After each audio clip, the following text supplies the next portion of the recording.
We're going to move on to our final speaker for the webinar, and I'm very pleased to introduce Dr. Doris Franke, who's joining us from Hanover in Germany, where she's the head of the sonographic section for pediatric imaging and a very experienced pediatric ultrasonographic imager.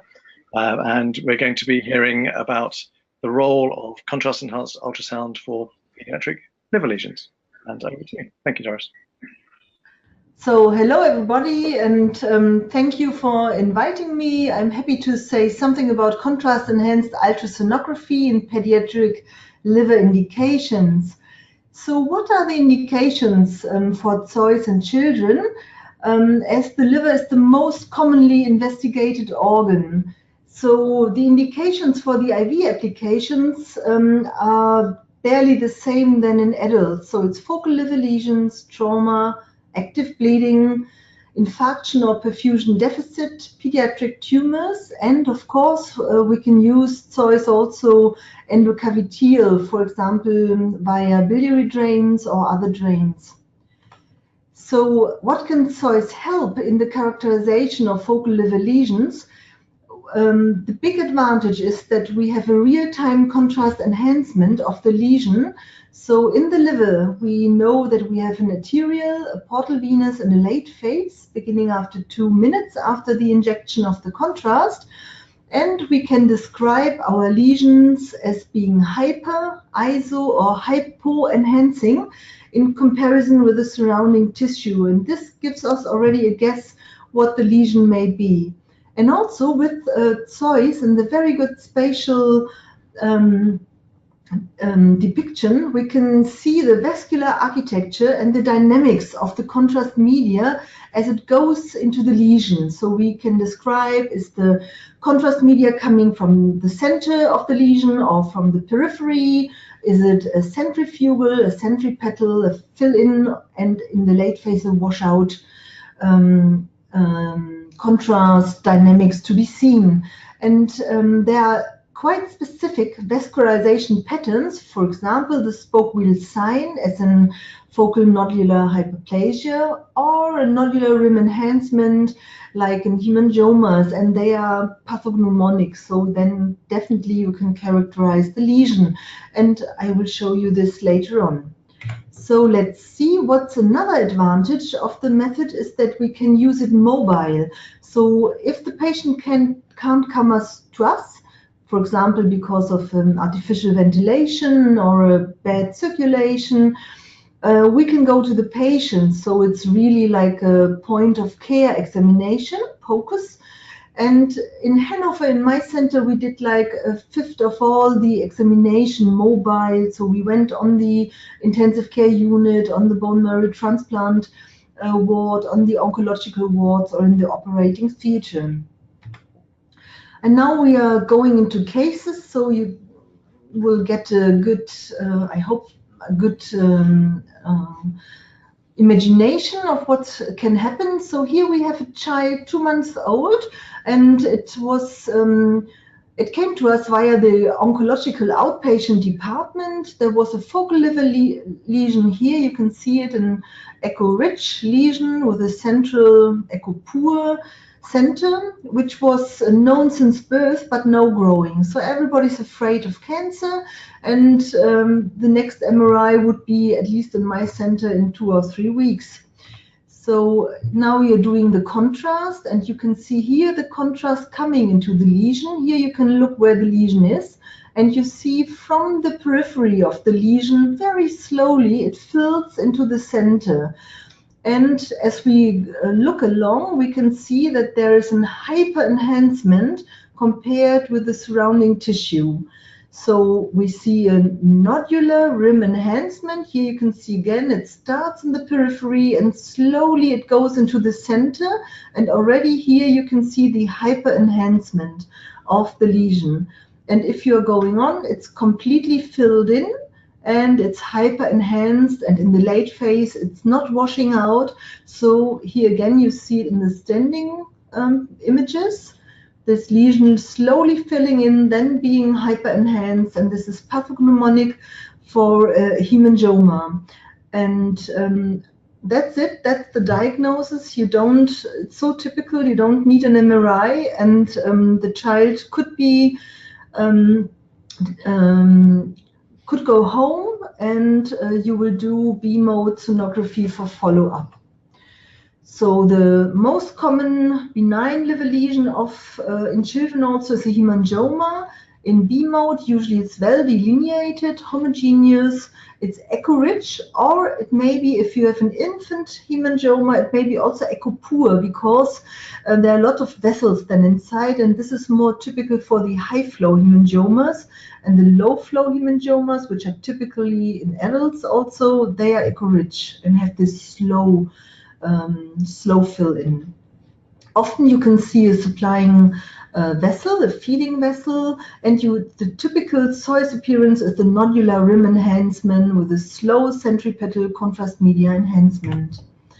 So here we see another patient, a 7-year-old girl with biliary atresia and a liver cirrhosis, and she has this focal liver lesion, echo-poor, 3 centimeters in diameter, and it was planned that she was going to undergo a living-related liver transplant. So you want to know what is this lesions, and the Doppler doesn't help a lot. You see an artery, a portal vein, but you really can't see the vascular architecture inside. So after giving salts, what you see here in the very early arterial phase is this typical spoke wheel sign. So you hear the central scar, and here you see like the spoke wheels going around, and then you can be totally sure that this is an FNH. And this boy had already his left liver lobe transplant, a split liver, and here there was within the transplant a focal liver lesions in this post-mortem donation. So of course you want to know what's this, and so we gave contrast, and then you can see here the spoke wheel pattern again, but here up was an area which was totally not enhanced. So we described this as being an FNH which had ischemia due to the liver transplantation, and this was a non-perfused part of the FNH due to the explantation of the donor liver. And only 10 days after the transplantation, you can see here a beginning calcification. You see here the spoke wheel pattern now as a calcification within these lesions. And regularly we see this boy in our outpatient department, and now it's only a little calcification left of this lesion. So these are focal nodular hyperplasias. The pathogenesis is thought to be probably a hyperplastic reaction on the pre-existing perfusion problems.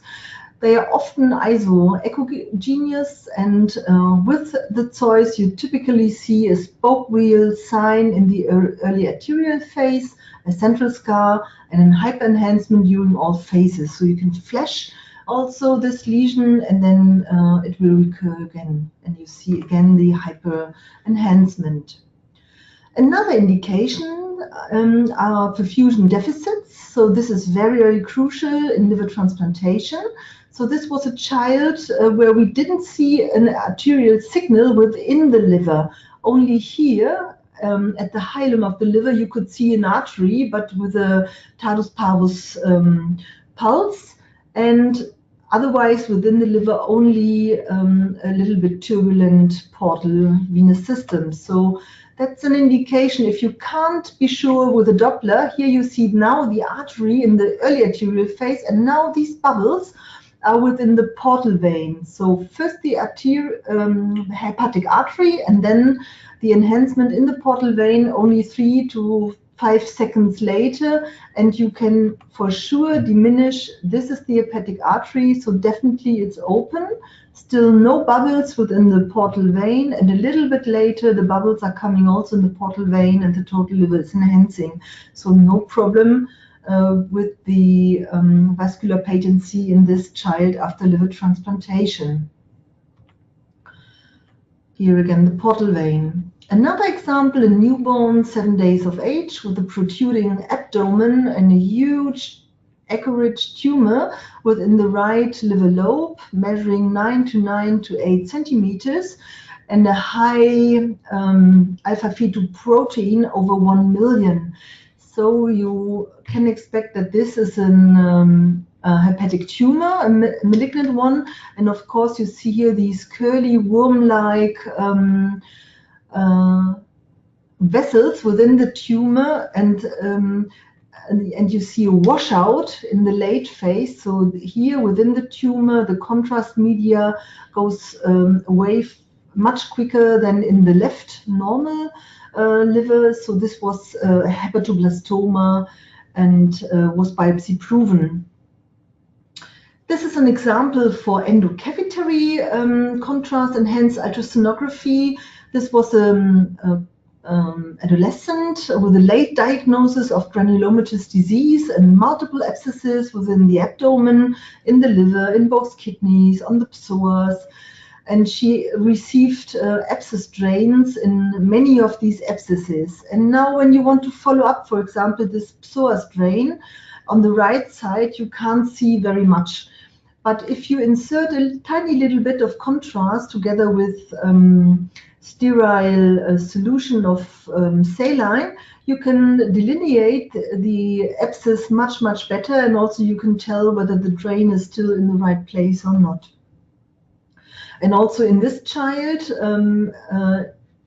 it had, after with a chronic liver disease, collagenic liver abscesses. You already expect them here in the B mode, and then you much better see them after IV CEUS. But as this child also had a nasogastric or nasobiliary tube, we could insert a little bit of contrast media into this tube, and you can see here like the delineation of the gall pathways inside, but without connections to the abscesses. So these are examples of intracavitary CEUS. So to conclude, CEUS of the liver in children has obstacles and limitations, of course. If you want to start, you really need extra training. It's a little bit like starting to learn ultrasound again. And you need, you have to gain experience, of course, and all this together costs time. It's off-label use in Europe, but not anymore in the US. And of course, what's not very well visible in the B mode, it won't be better seen in CEUS. So if you can't see a lesion, don't expect that you will be much more successful after giving contrast. Small lesions in children are a problem when they are very tiny, like only half a centimeter. Multiple lesions, because you have to scan every lesions by itself, so you don't have an overall view like in an MRI or CT scan. And this sometimes makes the communication of the results to colleagues a bit more difficult, and also they are not so much used to CEUS. Cooperation of the patient in our patients was not a problem. Not a single patient, a child, even babies, needed sedation or even a general anesthesia, whereas in my hospital, all of the children under the age of 6 undergo general anesthesia for an MRI. And of course, refunding, you, at least for outpatient use, you don't get refunding for the contrast media. But the advantages and benefits outweigh a lot. So we have a tool with the possibility of immediate diagnosis and problem solving. You don't need general anesthesia or even sedation. You can use it bedside, also in an ICU setting. It's easily repeatable. You can use it IV or intracavitary. It has no toxicity, so you can use it in end-stage renal failure. It's not cardiotoxic, not hepatotoxic. It's a dynamic investigation in a close clinical contact. Has lower cost than MRI and CT, and what's the most important for children, you can avoid ionized radiation. So I hope I could give you a little overview about hepatic indications of CEUS in children, and I thank a lot for your attention. Thank you very much, Doris. Practically speaking, do you have some guidelines as to the lowest age at which you'd attempt, or the lowest or the smallest lesion size you'd attempt to try and evaluate with CEUS for a liver lesion? Okay, it depends a little bit like on where's the lesion. Is it more close to the probe? Is it highly vascularized? Lesions from 1 centimeter onwards are easy to detect. If they are much smaller than much under 1 centimeter, sometimes it's difficult. If you can use a high frequency probe and the lesion is quite close, then it may be also possible to characterize small lesions, but of course it's much more difficult. Yes, absolutely. In fact, Matthias Johansson has asked a similar question. He's asked, do you have experience in imaging neonates with CEUS? And any using it in patients with mechanical ventilation, I guess with respect to artifact? Yes, on the intensive care in our hospitals, we do have more artifacts, not only from the mechanical ventilations, but from all the machines around. And this is different from machine to machine, but it's not really a problem that, for example, imaging is impossible. And yes, we did examine even newborns, even preterm newborns, on our neonatal intensive care unit in special indications. And it's possible, and definitely it was very helpful in these indications we had, for example, giant hemangiomas, like hemangioendoteliomas. We did in fetal or in newborns. Yeah. Thank you. In my experience, it's obviously much more challenging with smaller children, and as you say, smaller lesions can be very difficult. There's another follow-up question from Matthias Johansson, who asks, do you increase the dose if there's mechanical ventilation? What do you do with regarding to dosing in that situation? For mechanical ventilation, I wouldn't increase the dose. The dose is much more dependent on the transducer and the system you're using. But the ventilation, in my experience, doesn't make a difference. And there's another follow-up question from Ryan Ihad, who asks, is there any concern in neonates with lung disease? I guess relating to safety concerns in neonates. For safety concerns, not to my knowledge, no. And no, in children with lung disease, there isn't a contraindication? No. No. No, it's not a contraindication. No, we use it in children like being lung transplanted, for example, because they do sometimes have more focal liver lesions also. So it's and also we use it for lung lesions also. Have you used it to look for feeding vessels for sequestrations and things like that? Sequestrations, yes. For feeding vessels, no. Okay. Thank you very much, Doris. Yes. So perhaps one further moment just to see if there's any supplementary questions from the audience with regards to anything else from this afternoon. But I think it's been a very worthwhile and excellent overview of the current situation with regards to CEUS in children, showing that there's a wide range of applications, not just with regard to liver lesions or trauma, but indeed for the urological investigation as well. So on that note, I'll wrap this up and say thank you for your time, everybody, and I wish you a pleasant evening.